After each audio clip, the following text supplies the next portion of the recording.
Camille a appliqué ce plan, Maxime a appliqué ce plan, Paul, Marie, Thomas, Théophile, tous ils ont appliqué ce plan. Et devinez quoi? Tous ils vivent très bien de la vidéo. Et ce que je vais te montrer dans la vidéo, c'est la feuille de route qu'ils ont suivie pour facturer leurs 5 premiers clients et développer leur activité de manière pérenne dans le monde de la vidéo. Et là je t'ai cité 6 noms, mais c'est pas juste 6 personnes qu'on a accompagnées avec cette méthode. Si tu vas voir sur notre podcast, tu vas taper portrait de vidéopreneur. Il y en a une trentaine, une quarantaine, sur tous les témoignages. Tous ont appliqué cette stratégie et tous ont réussi. Dans cette vidéo, je vais te détailler le plan étape par étape pour lancer ton activité, facturer tes premiers clients et vivre de la vidéo dans les 3 prochains mois. T'as qu'à suivre ce plan, il a fonctionné pour tous les vidéopreneurs, comme ça tu l'as sous la main et il n'y a plus qu'à. Avant de commencer, petit appel à l'action, si jamais tu veux vraiment développer ton activité, regarde en description, il y a plein de bonus qui vont t'aider. Il y a un générateur de prix, il y a une formation de comment on fait un prix, il y a une formation de 40 minutes pour t'expliquer étape par étape comment on développe une agence. Même si cette vidéo va bien t'aider, tu peux quand même prendre ces ressources complémentaires, ça va aller plus loin. Première étape, ça va être la semaine 1 à 4 et on se met pas plus que 4 semaines pour faire ça.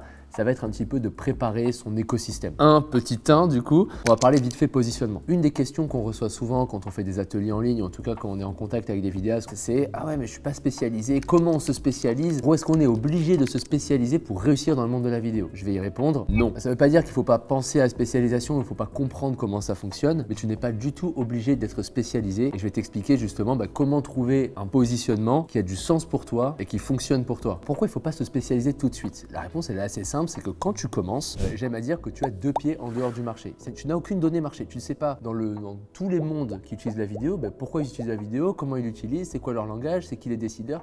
Tu peux faire des hypothèses, mais tu n'as aucune donnée de marché. Tu n'as pas de client, tu n'as pas de retour, tu n'as pas d'expérience. Donc vouloir ultra spécialiser dès le début parce qu'effectivement tu aimes quelque chose ou quoi, ça va sonner un petit peu faux auprès des clients. Si tu es spécialisé dans l'immobilier, mais que tout de suite tu parles pas leur langage, te donnes des trucs de base en immobilier, tu sais pas de quoi ils parlent, tu sais pas comment fonctionne le milieu, automatiquement tu seras catégorisé comme mais t'es pas de notre milieu en fait. Et c'est ce qu'on appelle mettre la charrue avant les bœufs. Dans un premier temps, tu as plus intérêt à optimiser pour l'expérience. C'est-à-dire que c'est pas de te fermer des portes, mais c'est d'y aller à fond. C'est-à-dire te dire, voilà, j'ai un projet à tel endroit, même un free-to-feel dans tel endroit, j'y vais. J'en ai un autre, c'est un secteur qui est totalement différent, j'y vais. Et tu prends un maximum de projets, tu t'ouvres à un maximum de choses. Pourquoi? Pour prendre de la donnée marché. Et ton positionnement, à terme, il viendra naturellement. Tu vas avoir des secteurs qui vont t'appeler plus que d'autres. Tu vas avoir des problématiques relatives à certains secteurs qu'on te demande tout le temps. On va te dire, à chaque fois pour résoudre ce problème, il faut faire ça. Et tu vas dire, c'est pas mal. Je peux peut-être me spécialiser là-dedans. Mais au début, reste ouvert.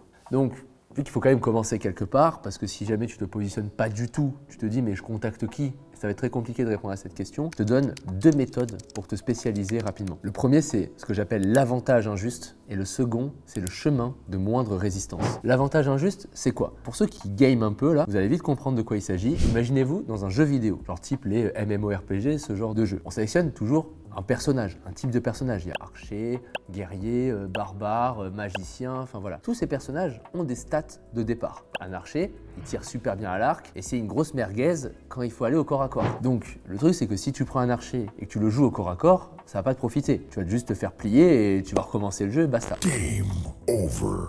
Si tu veux jouer un archer, il faut jouer sur les forces de l'archer qui sont d'être loin et tirer à l'arc. Dans la vie et dans la vidéo et dans l'entrepreneuriat, c'est la même chose. Sauf que les stats de départ, tu les as pas. Tu dois découvrir tes stats à toi, tes points forts, tes avantages injustes et tout capitaliser sur ça. Donc l'avantage injuste, c'est tout ce qui te donne une sorte de boost initial dans ta vie naturellement. Le premier point, c'est un petit peu les compétences naturelles. Je vais sortir un exemple. Si jamais tu es très à l'aise à l'oral, tu es très à l'écoute, tu poses de très bonnes questions, tu arrives facilement à t'intéresser aux gens et tu es naturellement intéressant et pas timide et pas introverti, voilà, tu peux très bien tout capitaliser sur des événements networking. Tu vas y voir beaucoup moins de mal que quelqu'un qui est très introverti, pour qui parler à quelqu'un c'est très difficile. L'autre avantage injuste que tu peux avoir, c'est ton réseau existant. Par exemple, où travaillent tes parents? Où travaillent les amis de tes parents? Où travaillent tes amis à toi? C'est quoi tes expériences professionnelles passées? Tous ces gens-là sont des gens que tu peux activer. Si un ami de ton père travaille chez Bosch en tant que... Même juste travailler chez Bosch en fait, il peut plus facilement te mettre en contact avec Bosch, pas forcément pour avoir un client chez Bosch, mais juste comprendre. Bosch, vous utilisez la vidéo comment en fait? Et tu vas avoir facilement des données de marché que tu n'aurais pas pu avoir si l'ami de ton père travaillait pas chez Bosch. Et ça, vous pouvez dresser une carte de votre réseau sur où est-ce qu'ils sont les gens et avoir des vrais entretiens honnêtes pour comprendre, ok, dans ces entreprises, comment ça marche. Quand vous faites appel à un prestataire externe, vous le trouvez où? C'est quoi les cycles de décision? Qui décide pourquoi? La dernière fois que vous avez fait une vidéo, c'était pourquoi? C'était quand? Et le troisième élément qui va constituer ton avantage injuste, c'est des connaissances spécifiques que que tu vas pouvoir croiser avec la vidéo. Je te donne un exemple, si tu as été cadre supérieur dans la santé, ok, tu as quand même une connaissance de marché dans la santé, même si tu ne faisais pas de vidéo, qui est énorme. Donc maintenant, la question, c'est comment tu peux l'activer avec la vidéo et faire une sorte d'offre un peu packagée où tu mêles ta compétence dans la santé et ta compétence dans la vidéo, ce qui va te permettre d'être unique aux yeux de n'importe quel client que tu vas contacter, en tout cas dans le domaine où tu le contactes. Et c'est là où on commence à comprendre ce que c'est qu'un chemin de moindre résistance. Tu débutes, par exemple, tu as on va dire 2 opportunités. Tu peux aller soit faire des vidéos dans l'immobilier où tu connais personne, tu n'as pas de bien immobilier, tu n'as jamais été en contact avec des agents immobiliers, tu ne sais même pas comment ça fonctionne. Ou alors tu as l'autre chemin, 4 de tes amis qui travaillent tous dans l'industrie lourde à des postes de décision. Tu vois bien que dans ce cas-là, tu as 2 chemins.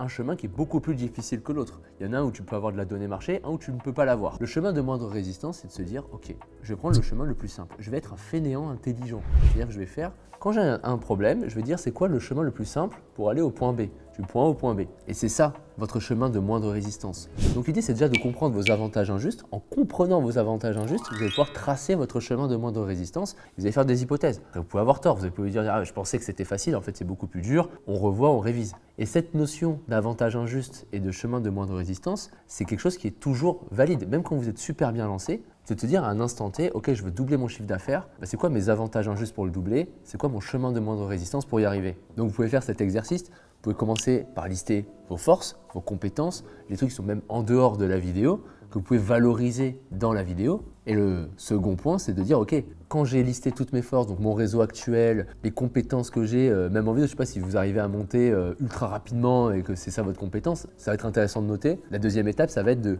dire, ok, je vais commencer par où? C'est quoi le secteur? Par exemple, si jamais je monte super vite, ok, c'est quoi un secteur où ils ont besoin qu'on monte super vite? Pour qui c'est vraiment une énorme valeur. Et c'est là que vous allez commencer. Et la troisième étape, c'est de passer à l'action. C'est-à-dire qu'une fois qu'on a fait tout ça, donc là littéralement, ça prend 2 heures de faire ce que j'ai dit. La troisième heure, on est dans l'action. On prend le téléphone, on décroche, on prend des rendez-vous et on valide nos hypothèses. La conclusion de cette partie, c'est quoi? C'est de jouer avec vos statistiques et pas contre elles. Il y a trop de vidéastes qui jouent contre leurs statistiques ou contre leurs forces naturelles, qui n'ont jamais activé leur réseau. Et vous avez un réseau, vous avez des anciens amis, des amis. Il faut vraiment se poser la question, depuis la maternelle à aujourd'hui, tous ces gens-là, ils en sont devenus quoi? Ils travaillent où ces gens-là? Dans ces 4 semaines de préparation, ce que tu vas essayer de faire, en tout cas si tu pars vraiment de zéro, que tu n'as aucun exemple à montrer, c'est justement te créer des exemples de ton travail. Tu as 4 semaines pour grosso modo te préparer. On va parler de free to fee, ça vient de l'anglais, c'est gratuit pour facturer. Si on traduit littéralement, ça veut dire ça. Il y a 3 grands intérêts au free to fee. Le premier, c'est de te créer un portfolio ou en tout cas un exemple à montrer quand on va te demander « Ok, mais tu as déjà fait quoi ?» Tu auras quelque chose à montrer. Le deuxième point, c'est de commencer à ouvrir des portes d'entrée. Si tu fais un free to fee dans une entreprise, a priori, tu as déjà une connexion, en tout cas une porte qui est à moitié ouverte dans cette entreprise-là. Tu as aussi des portes d'entrée qui vont s'ouvrir dans les secteurs adjacents. Si je reprends l'exemple de l'industrie, tu as fait une seule vidéo dans l'industrie, tu peux te dire que toutes les portes de toutes les entreprises industrielles sont à peu près ouvertes parce que tu as un exemple assez pertinent ou quelque chose à dire à d'autres personnes. Et le troisième, c'est commencer à te faire des connexions avec des décideurs et commencer, à petite échelle en tout cas, à amorcer des effets de réseau. La personne avec qui tu as fait un free-to-fee, elle peut parler de toi, tu peux commencer à amorcer ce qu'on appelle globalement le bouche à oreille. Les effets de recommandation, tu peux être même proactif dans la demande de ces recommandations. Grosso modo, c'est l'intérêt d'aller faire du free-to-fee, en tout cas au début. Il y a 2 types de free-to-fee intelligents à faire. Dans les 2 types, il faut vraiment se dire qu'un free-to-fee, ça a un objectif clair, c'est un objectif business. Tu échanges du temps, certes gratuit, mais pour maximiser ton temps payant. Parce que les projets gratuits, les temps gratuits, c'est un faux problème en fait. Tu vas travailler gratuitement dans ton activité pour générer justement de l'argent. Quand tu prospectes, tu n'es pas payé. Le grand intérêt, c'est de dire comment je travaille le moins possible gratuitement et je travaille le plus possible de manière payante. Le premier type de free-to-fee que tu peux aller chercher, c'est le free-to-fee pour transformer un projet gratuit en projet payant. C'est-à-dire que tu vas cibler quelqu'un qui n'a pas forcément confiance en toi parce que tu débutes, mais qui en soi pourrait payer ta prestation. Et du coup, tu vas lui dire, voilà, on fait un petit projet test qui n'engage à rien, qui est totalement gratuit. Et si ça vous plaît, on peut aller beaucoup plus loin avec un projet plus important et payant. Et c'est pour ça que le free-to-fee, il faut bien le cibler. Quand on cible un petit restaurant de quartier, il ne va pas pouvoir payer nos vidéos derrière. Et la vidéo, elle est inexploitable en l'état parce qu'on ne peut même pas l'utiliser pour aller démarcher quelqu'un d'autre. Le deuxième free-to-fee qui est super intéressant, c'est le free-to-fee pour rentrer dans des réseaux ou connecter avec des gens. Par exemple, tu prends un réseau d'affaires où il n'y a que des grands dirigeants. Tu dis, je fais une vidéo gratuite où je fais tous les portraits des membres du réseau. Je le fais gratuitement. Tu rentres, tu mets un pied dans un réseau où tu vas être en contact avec de nombreux dirigeants. Donc, il y a un intérêt business à être là. C'est du temps bien investi. Et c'est un free-to-fee que tu vas pouvoir réexploiter derrière si jamais tu veux prospecter d'autres gens ou d'autres réseaux d'affaires pour te connecter ou rentrer dans des réseaux d'affaires sans payer le prix de l'entrée du réseau d'affaires. Bref, tu as 4 semaines pour sélectionner tes free-to-fee, donc soit des gens avec qui tu vas pouvoir collaborer derrière, soit des connecteurs, donc c'est-à-dire des personnes qui ont des réseaux, des trucs comme ça. Tu vas pouvoir être visible auprès de dizaines de personnes directement. Tu as 4 semaines, tu fais le free-to-fee. Au bout de 4 semaines, on estime que ce que tu as fait pendant ces 4 semaines, c'est ce que tu vas devoir utiliser dans ta prospection. Le piège du free-to-fee, c'est de rester bouclé et en fait de faire des choix qui sont dictés par des peurs et non par tes objectifs. C'est très bien de faire des free-to-fee, mais si jamais au bout de 6 mois, tu es encore en train d'en faire, il y a clairement un problème. Tu en as fait 1, 2, ça suffit. Donc fais attention à ne pas rester là-dedans et c'est pour ça que je mets une deadline dans cette vidéo. Je te dis, tu as 4 semaines pour le faire. Faut pas prendre des projets aussi trop ambitieux qui te prennent 2 mois. J'ai déjà vu des gens, par exemple, ils font des free-to-free, ils font des documentaires en suivant une personne pendant 1 an. Ça n'a pas de sens. Si tu veux refacturer, tu vas pas passer 1 an à faire un free-to-free et attendre 1 an. Tu peux prendre un truc beaucoup plus simple qui va te prendre quelques jours à faire et ce sera très bien et amplement suffisant, en tout cas dans le cas où tu veux vivre de la vidéo. Et ton free-to-free, si jamais tu veux vraiment maximiser le résultat, tu dois l'aligner avec ton chemin de moindre résistance. Si jamais tu fais un free-to-free qui n'a rien à voir avec ton chemin de moindre résistance, tu vois, tu vas devoir faire des ponts qui ne sont pas forcément évidents pour le prospect, pour expliquer pourquoi ça c'est pertinent pour lui, versus tu as une spécialisation, tu as un truc où tu as un vrai avantage, tu peux avoir des gros noms. Parce que par exemple, tu veux faire une vidéo gratuite pour une énorme marque. C'est impossible. L'énorme marque, elle préfère payer un professionnel versus investir du temps pour quelqu'un qui débute. Par contre, si jamais tu as des points d'entrée dans une énorme marque, ils peuvent autoriser un petit projet, quelque chose, parce que tu es le fils d'eux, l'ami d'eux, quelque chose comme ça. Et ça te permet d'avoir cette référence, de mettre un pied là-dedans, de contacter peut-être les autres pôles à côté, d'avoir tes premiers clients tout simplement. Et l'idée, c'est vraiment de l'aligner sur ton chemin de moindre résistance. Encore une fois, on est des fainéants. On va au plus simple et au gain maximal. Dans ces 4 semaines, on va aussi commencer à créer un peu ton écosystème business. En fait, tu as vraiment un outil qui est indispensable. Genre, il est indispensable. Tu pars pas de ces 4 semaines sans avoir cet outil. Là, tu devrais lever la main droite et dire « je le jure, je vais mettre cet outil en place ». Ça s'appelle un CRM. Alors, il faut vraiment savoir ce que c'est un CRM et c'est indispensable dans ta gestion commerciale. Un CRM, c'est grosso modo un logiciel qui te permet de gérer les relations commerciales. En fait, c'est un outil très simple pour savoir qu'est-ce que je dois contacter, quand je dois le contacter, quand je dois le relancer, c'est quoi qu'on s'est dit la dernière fois qu'on s'est appelé, qu'est-ce qu'on a déjà fait ensemble, tout ça. Tu as tout qui est directement visible, direct. Alors c'est sûr que quand tu contactes une entreprise par-ci par-là, tu peux t'en rappeler mentalement. Mais quand tu en contactes 10 par jour, ça fait, on va dire, 50 sur une semaine. Ça fait 200 sur un mois. Il y a plein d'outils qui font CRM, je t'en donne quelques, Casper, Snuff.io, HubSpot, tu as Pipedrive également. Mais tous ces outils-là, ils peuvent être payants et franchement, tu as vraiment besoin d'un truc très simple. Tu peux faire une feuille Google Sheet, moi j'ai fait ça encore aujourd'hui, et tu as juste besoin d'avoir quelques données, le nom de l'entreprise, le contact que tu as dans l'entreprise, son poste, son mail, son numéro, la date du premier contact, la date de relance prévue. Tu fais une petite formule à côté, genre est-ce que c'est à relancer ou non, une formule par rapport à la date d'avant. Moi, je mets toujours un fichier Google Doc ici, note, je clique dessus, j'ai appel 1, appel 2, appel 3, j'ai tout dans le fichier Google Doc. Dès que je l'ai en appel, j'ouvre le fichier Google Doc, tac, tac, je note. Statut du client, est-ce que c'est un client, est-ce que c'est quelqu'un que je dois contacter, est-ce que c'est un prospect, est-ce que je l'ai déjà contacté. Et ensuite, un petit truc note en plus pour faciliter la vente, un truc que tu as envie de voir très rapidement. Tu fais ça, c'est bon. Tu as un CRM fonctionnel, tu vois directement qui a relancé. Donc tu vois, c'est un truc là, tu te mets maintenant, là, ça te prendra à peu près 10 minutes. Tableau Google Sheet, la liste qui déroule comme ça. Et comme ça, en un instant, tu sais qui contacter, comment le contacter, et tu as tout sous les yeux. Et tu vas être beaucoup plus pro quand tu vas pouvoir appeler un client et dire « vous vous rappelez, la dernière fois qu'on s'est parlé, on s'est dit ça. C'est quoi le nouveau, c'est quoi le contexte aujourd'hui ?» Et tu n'es plus dans des premiers contacts, tu peux faire tes relances efficacement. Bref, c'est indispensable. Il n'y a aucune entreprise qui ne marche pas sans CRM. Toutes les boîtes ont un CRM, plus ou moins avancé. Toi, tu as la chance, tu es vidéaste, tu es tout seul, il n'y a que toi à gérer, tu n'as pas des équipes de commerciaux à gérer, donc tu n'as pas besoin d'une machine de guerre, tu as besoin d'un truc très simple. Dans ces 4 semaines, tu as une petite étape à faire, c'est faire ton profil LinkedIn. Si jamais tu veux t'adresser à des entreprises, elles vont beaucoup regarder LinkedIn et en fait, tu dois plus poster sur LinkedIn qu'Instagram. Instagram, ça dépend les secteurs, bien entendu, ils peuvent être présents sur Instagram, mais très souvent, la majorité des boîtes, elles sont sur LinkedIn. Et si tu as un profil pas top, tu n'envoies pas le bon message. Si tu veux, à ce moment-là, tu peux faire ton site web, un truc très simple, très basique. Il ne faut pas que ça te prenne plus de 3 jours. C'est-à-dire que ton site web, tu ne peux pas passer 3 semaines à décaler de 4 pixels ton logo sur la gauche. C'est pas possible. Pour faire ton profil LinkedIn, il y a 2-3 éléments qui sont importants. Tu as la photo bannière, ta photo de profil. Bon, tu es vidéaste photographe, je ne me fais pas trop de soucis sur ça. Et ensuite, il y a ton intitulé. C'est le premier truc que les gens vont lire quand tu commentes, quand tu interagis avec les autres sur LinkedIn. Et il faut qu'immédiatement, on comprenne une certaine valeur.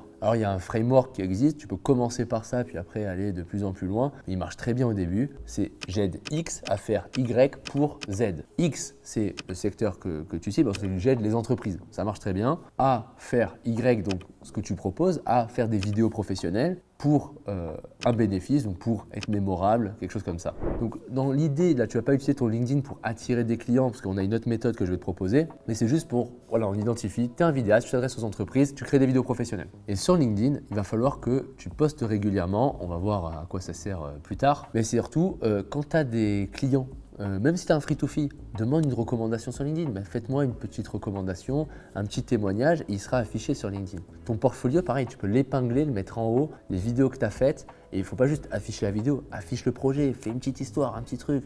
J'ai travaillé avec tel client, c'était ça la problématique, c'était assez compliqué au début parce que voilà, machin. J'ai rassuré le client, on est parti là-dessus, ça a été ça le plan, on a fait ça, et la vidéo finale c'est ça, et du coup je l'ai aidé à, voilà. Tu as toute une histoire, un petit storytelling. Encore une fois, je ne me fais pas de soucis, t'es vidéaste, storytelling, ça te connaît. Et voilà, le dernier point qu'il y a sur LinkedIn, c'est la bio, enfin le texte là que tu rentres. Pareil, il faut qu'il soit orienté en mode bénéfice. Tu commences par une accroche, un truc qui va vraiment intriguer les gens pour lire. Genre moi, mon accroche à l'époque, d'ailleurs c'est toujours ça, je crois, sur LinkedIn, je ne l'ai jamais changé alors que j'ai plus d'agence de prod et j'ai les vidéopreneurs. C'est toujours la même accroche qui n'est pas du tout adaptée, mais c'était un truc comme 92% des gens achètent après une vidéo et toi t'en fais pas, un truc comme ça. Donc les gens, qu'est-ce qu'ils voient ça les intrigue, ils cliquent sur voir plus, ils ont la suite. Donc ça c'est ton premier point. Après c'est ce que tu fais globalement en une phrase. Et vraiment oriente-le en bénéfice. La règle là-dedans c'est qu'un je doit emmener un vous. Ça, tu ne peux pas dire je suis un vidéaste professionnel. Tu dois dire je suis un vidéaste professionnel, donc ça vous permet de. Enfin, en gros c'est ça. Ensuite, tu mets un élément pourquoi toi, et c'est là où mettre ton avantage injuste, c'est pas mal, même si ça n'a rien à voir avec la vidéo. Comme dit, je reprends le cas de tu as été cadre dans la santé. Pourquoi toi? J'ai été un cadre dans la santé pendant plus de 20 ans, je connais toutes les problématiques liées à tel élément, tel élément, tel élément dans la santé, et aujourd'hui, grâce à la vidéo, j'arrive à les résoudre. Pourquoi toi? Il y a un truc clair, net, précis, il faut le trouver, bien entendu, ça c'est inhérent à chacun, à vos expériences professionnelles, votre réseau, à beaucoup de choses. Donc là, dans la vidéo, je ne pourrais pas te donner le tien, mais si tu y réfléchis, je pense que tu vas en trouver un. Et le dernier point, c'est l'appel à l'action. On entend souvent CTA, c'est Call to Action, c'est de l'anglais, c'est une notion marketing. L'appel à l'action, c'est ok, moi j'ai lu ta bio, il se passe quoi après? Un appel à l'action, c'est dire une action claire qu'on demande à la personne qui a lu. Si tu veux aller plus loin, tu peux réserver un appel avec nous. Et tu mets un lien, il y a un outil, je te le donne aussi, qui s'appelle Calendly, qui est le plus connu, mais il y en a d'autres. Il y a You Can Book Me, il y a Z-Call, je crois, aussi, qui est peut-être mieux aujourd'hui. Ou iClose, et je crois qu'iClose, il est beaucoup mieux pour les commerciaux aujourd'hui. Bref, tu en as plein, tu peux regarder celui qui t'intéresse le plus. Et en gros, ils cliquent, après tu as une page agenda où ils peuvent réserver un appel sur les disponibilités que toi tu as mises. Une fois que tu en es là, tu as passé 4 semaines, je résume. Tu as un CRM, c'est-à-dire que tu peux commencer à contacter les gens. Ton CRM, tu l'as sûrement déjà rempli avec une trentaine d'entreprises à contacter de ta région ou en tout cas que tu as envie de contacter. Tu as peut-être fait un free-to-fee, donc tu as de la matière à montrer si on te demande quelque chose. Tu connais ton avantage injuste, tu connais ton chemin de moindre résistance. Là, les 4 semaines sont passées et qu'est-ce qu'il faut faire? Il faut passer maintenant à l'action, il faut aller chercher des clients. Je vais te donner le plan exact qu'on donne à tous les vidéastes quand ils rentrent dans les vidéopreneurs et c'est ce plan qui donne un maximum de résultats. Le premier, c'est de faire 10 contacts par semaine. Qu'est-ce que c'est qu'un contact? C'est quelqu'un qui répond à ta prospection. Ta prospection, ça peut être par mail, ça peut même être des trucs du contenu sur les réseaux sociaux. Par contre, pour avoir de résultats le plus rapidement possible, tu dois augmenter drastiquement 2 points. Ta vitesse de production, donc c'est-à-dire par exemple si je prends les appels téléphoniques, forcément, il ne faut pas être mathématicien, mais plus tu fais d'appels, plus tu as de chances de décrocher des contrats, et ta vitesse d'apprentissage du marché. Et c'est pour ça que je pense que le téléphone, c'est le mieux. Parce que quand tu crées du contenu, tu as 2 pieds en dehors du marché. C'est-à-dire que tu crées du contenu, mais tu n'as aucun retour de tes contenus. Peut-être qu'il est lu, peut-être qu'il n'est pas lu, on n'en sait rien. Par contre, quand tu appelles, tu as une réponse. Il y a quelqu'un qui est au bout du téléphone. Et là, tu vas pouvoir avoir de la donnée marché. C'est quoi de la donnée marché? C'est que, par exemple, on va te dire on a internalisé quelqu'un. C'est intéressant. Qu'est-ce qui explique que vous avez internalisé? Ça a été quoi l'élément déclencheur qui a fait que vous avez internalisé? C'est des bonnes données à avoir, ça. Parce que toi, pareil, tu te dis, ah ouais, dans ce type de secteur, je remarque qu'ils internalisent à tel moment. Mais si j'appelle peut-être juste avant, il se passe quoi? Et c'est là où tu fais vraiment des bancos. Et ça marche pour tout. On n'a pas de budget, d'accord, c'est quand qu'il y a des budgets alors? Ce serait quoi l'élément déclencheur qui fait qu'on investirait dans la vidéo? Et c'est pour ça que l'appel téléphonique, nous on dit, il faut faire 10 contacts, il faut 10 personnes qui répondent à la prospection. Et je pense aujourd'hui, en tout cas à l'heure où j'enregistre cette vidéo, que le téléphone, ça reste la meilleure option parce qu'on a des gens justement au bout du fil et ce n'est plus qu'une question de méthode. Dans les mails, il y a trop d'aléas, genre il est lu, il n'est pas lu, j'en sais rien. Le contenu, c'est encore pire. Je poste régulièrement sur Insta, sur LinkedIn, je ne sais même pas si c'est vu. Parce que c'est pas parce que j'ai pas d'appel que c'est pas vu. Peut-être qu'il n'y a pas de besoin, en tout cas, je peux rien en déduire. Donc je te dis de faire 10 contacts par semaine. Ça veut dire quoi? Au téléphone. Donc ça veut dire que va falloir appeler 10 contacts toutes les semaines. Une des questions qu'on a souvent, c'est qu'est-ce que je dis au téléphone concrètement? Nous, il y a une méthode qu'on utilise et c'est un truc qui crée ton pitch assez rapidement. C'est de répondre à 3 questions avant d'appeler. Ça te prend 10 secondes, c'est de se demander pourquoi moi, pourquoi maintenant et pourquoi eux. Donc pourquoi c'est moi qui appelle, pourquoi c'est maintenant que je les appelle et pourquoi c'est eux que j'appelle. Et tu vas remarquer que ça fait naturellement ton pitch. Et des fois, il ne faut pas sortir des trucs du genre des stats ou des trucs comme ça. Ça peut être un truc basique. Ça peut être, vous savez quoi, j'habite à 100 mètres de chez vous. Voilà. Pourquoi moi? Pourquoi eux? Et justement, je suis vidéaste professionnel et en regardant un petit peu votre communication, j'ai vu que vous postiez régulièrement, mais il n'y a jamais vraiment de photos, jamais de vidéos. En vous avez certaines innovations, je trouve que c'est pas forcément bien mis en valeur. Moi, je suis vidéaste professionnel, ça me touche pas mal votre cause. Discutons-en, je suis disponible là jeudi, 14h, on se fixe un petit rendez-vous. En plus, vous êtes à côté de chez moi, on se boit le café, j'arrive avec les croissants, tranquille. Et vous voyez que votre pitch, il est beaucoup plus pertinent que si vous appelez, fait bonjour, je suis vidéaste professionnel, est-ce que vous avez besoin de vidéos? Ça fonctionne pas forcément. Une fois que vous avez passé votre appel, après chaque appel, ça doit devenir systématique.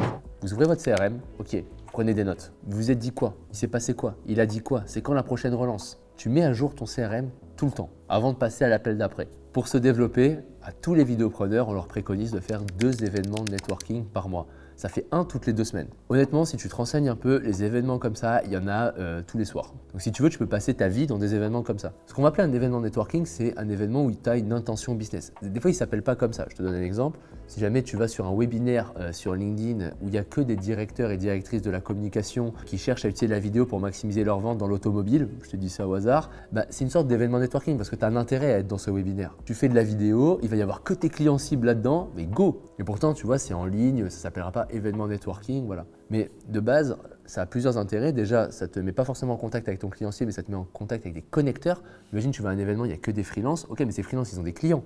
C'est qui leurs clients? C'est intéressant à savoir parce que demain, tu rencontres quelqu'un qui fait du référencement sur Google. Ça peut être intéressant de voir dans quelle mesure le client de ce freelance-là peut aussi faire de la vidéo. Et ça va t'ouvrir des opportunités comme ça de manière assez simple. Et encore une fois, tu maximises la vitesse d'apprentissage du marché. Tu prends de la donnée marché. Pourquoi on prend la compétence de ces freelances-là que tu croises? Au début, c'est un petit peu compliqué de les trouver, ces événements. Enfin, compliqué. En gros, il y a 2 sites. Tu as Eventbrite, il marche dans toutes les villes, et Meetup. Quand tu as trouvé un seul événement, tu les as tous trouvés parce qu'il suffit de poser la question d'un événement. Est-ce que vous faites d'autres événements? Et tout de suite, ils vont te dire, bah oui, il y a celui-là, là tu prends des notes. Et après, souvent, ces événements-là, il y en a plein qui sont un peu privés, donc il faut rentrer en contact avec les gens, discuter avec les gens, s'intéresser à eux et tu auras énormément de données marché du coup et tu vas pouvoir les exploiter pour trouver de plus en plus d'événements. Et vraiment, la règle d'or des événements networking, c'est que pour être intéressant, il faut être intéressé. C'est-à-dire que tu vas présenter ton activité en une phrase. Et la grande idée, c'est vraiment de t'intéresser à eux, ils font quoi concrètement? Et à discuter. Il ne faut pas essayer de vendre ici. Si jamais tu veux vendre, le mieux, c'est de dire, purée, c'est trop intéressant, je pense qu'on a plein de choses à échanger. Viens, donne-moi ton contact, fixons un rendez-vous, tu sors ton téléphone, Google Agenda, et on fixe un rendez-vous ensemble. Mais dans l'événement, essaie de parler plutôt à un maximum de gens, à t'intéresser vraiment à toutes ces personnes-là. Et c'est comme ça que plus tard, tu vas avoir des belles synergies business qui vont se créer. Un autre objectif qu'on donne aux vidéopreneurs, alors ça dépend en général, des fois ils le font d'eux-mêmes, mais là je vais le dire dans la vidéo, c'est 100% des relances et suivis. Ça veut dire quoi? Ça veut dire que quand le client il t'a pas répondu, quand un prospect il n'a pas donné suite, quand un prospect t'a dit on n'est pas intéressé, ça ne veut pas dire qu'il n'est pas intéressé pour toute la vie. Ça veut dire qu'il n'est pas intéressé maintenant. C'est un statu quo. Il t'a pas dit non définitif, il t'a dit non pour le moment. Et par conséquent, un bon vidéaste, ou en tout cas quelqu'un qui va réussir, c'est quelqu'un qui ne s'arrête pas sur un non.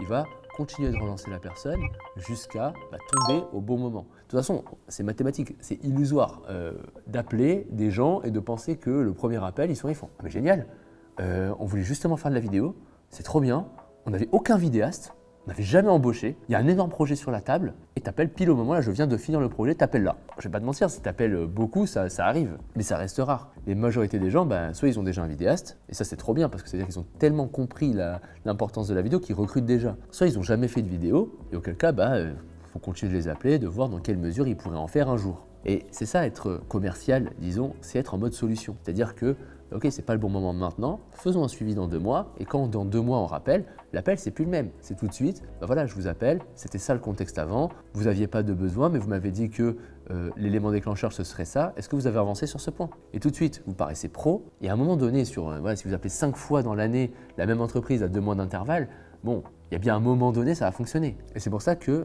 la majorité des contrats que vous allez avoir, ils sont sur des relances. J'ai une histoire, moi, où j'ai fait 17 relances. J'ai fait 17 relances. Si jamais je m'arrêtais au premier nom, compliqué quoi. Et c'était un contrat, pour vous donner le montant, il me semble, à 18 000 €. Mais quand tu relances, il ne faut pas relancer pour relancer. Il faut relancer, il faut un peu se casser la tête. C'est-à-dire qu'il faut se demander c'est quoi la valeur que je peux apporter dans la relance. Des fois, tu peux relancer des gens de manière très simple. Alors là, on est dans le début d'année. Une relance que tu peux faire, c'est que tu prends tous tes clients 2024. Salut, voilà, je repensais à vous, là on est en début d'année, j'imagine qu'il y a des plans de com qui sont mis en place, il y a des nouveaux enjeux. Dites-moi, c'est quoi vos plans annuels là aujourd'hui? C'est quoi les objectifs là, imaginons qu'on soit au 25 décembre 2025, on célébrerait quoi ensemble? Belle question, belle façon de relancer. Et tu essaies de voir dans quelle mesure tu peux les aider à atteindre leurs objectifs. Des fois, tu as fait un projet pour un certain type de marque, relance tous les gens que tu as déjà eu à qui ce type de projet pourrait parler. Et le grand état d'esprit à avoir quand on prospecte par téléphone, c'est si jamais tu n'appelles pas, tu as déjà un nom en fait. Le seul moyen de peut-être avoir un oui avec un prospect, c'est de l'appeler. C'est d'essayer de vendre ta prestation, de comprendre son enjeu. Si tu ne fais rien, il ne va rien se passer. Ensuite, vous faites tout ça. C'est quoi l'objectif de faire tout ça? C'est d'avoir un rendez-vous client par semaine. Vous n'allez pas forcément avoir ça toutes les semaines. Des fois, vous allez en avoir 3, des fois 0. Voilà. Il faut que sur les 3 mois, vous ayez eu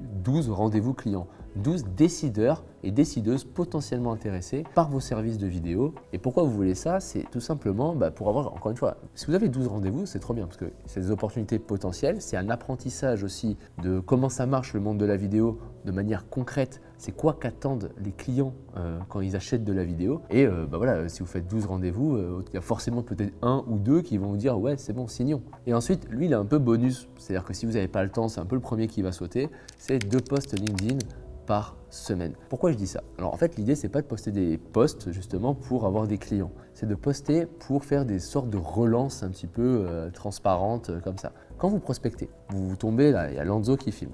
J'appelle Lanzo. Allô Lanzo, salut, j'ai de la vidéo à vendre. Nanana. Il me dit ah non, c'est pas le bon moment, machin. Ok, Lanzo, écoutez, il n'y a pas de souci. Ce que je vais faire, c'est que ajoutons-nous sur LinkedIn, comme ça on garde contact. En plus, je poste souvent ce que je fais, ça vous permet de voir. Ouais, trop bien et tout. Hop, j'ajoute Lanzo sur LinkedIn. Qu'est-ce qu'il fait Lanzo? Quand il regarde LinkedIn, il va toujours me voir.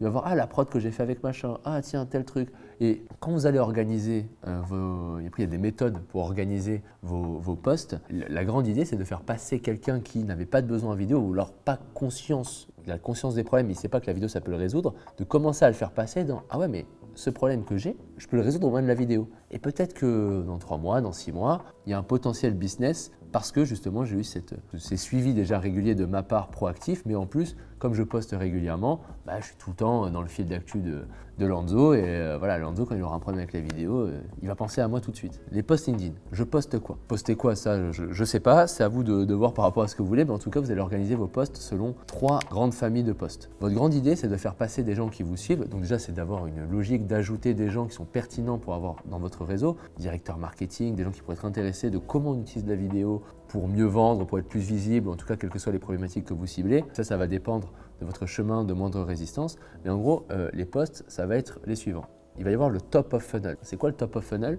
C'est des posts qui n'ont comme seul objectif que de ramener des gens. Ils n'ont pas forcément plein de valeur, mais il y a un intérêt à faire venir tout un tas de personnes. Il y a un truc qui marche beaucoup sur LinkedIn, alors c'est pas forcément dans la vidéo, c'est un peu de partout, mais c'est d'expliquer des méthodes. De dire voilà, comment on utilise la vidéo pour multiplier ses recrutements par 4. Voilà, j'ai fait une méthode où j'explique comment créer une marque employeur ultra percutante. Si jamais tu veux avoir le document, tu commentes document dans les commentaires et je te l'envoie. Pourquoi les gens ils demandent de commenter document? Parce que sur LinkedIn, quand tu commentes un truc, ça apparaît sur le fil d'actualité de tous les contacts de cette personne. Et par conséquent, si jamais il y a un directeur marketing qui commente, t'imagines que le directeur marketing, il ne fréquente pas des boulangers, il fréquente des directeurs marketing. Et donc, tu es visible auprès de plein de directeurs marketing qui eux aussi commentent, qui eux aussi fréquentent d'autres directeurs marketing. Et c'est comme ça que tu deviens très viral. Donc ça, ce serait un post type top of funnel. Le deuxième type de post que tu veux faire, c'est les middle of funnel. C'est-à-dire qu'il y a des gens, ils sont dans ton réseau, ils te suivent, ils savent que tu existes. Voilà. C'est de commencer à rendre beaucoup plus pédagogique. Ça peut apporter quoi concrètement une vidéo? C'est des posts qui vont faire beaucoup moins de likes,